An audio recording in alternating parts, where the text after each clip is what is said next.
সম্মানিত উপস্থিতি, মাদকাসক্তির কুফল ও ভয়াবহ পরিণতি আজ আর কারো কাছে অজানা নয়। চুরি, ছিনতাই, সড়ক দুর্ঘটনা, মাদকাসক্তির সংখ্যা আশঙ্কাজনক হারে বৃদ্ধি পাচ্ছে।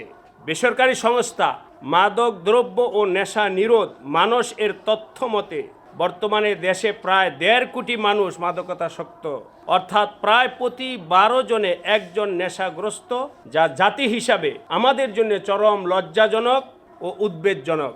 শহর নগর জুড়ে গড়ে ওঠা অসংখ্য মাদকাসক্ত নিরাময় কেন্দ্র এই ভয়াবহ বাস্তবতার জ্বলন্ত স্বাক্ষর বহন করে। এই প্রেক্ষাপটে আজকের সংবাদ সম্মেলনের মূল ও জরুরি দাবি 474/A DIT road, Malibagh, Canton Chinese restaurant and bar এবং পশ্চিম হাজিপাড়া ডিআইটি রোডের 29 নং বাড়িতে নামবিহীন বার প্রকাশ্যে মদ বিক্রি ও সকল প্রকার অসামাজিক কর্মকাণ্ড অবিলম্বে বন্ধ করা।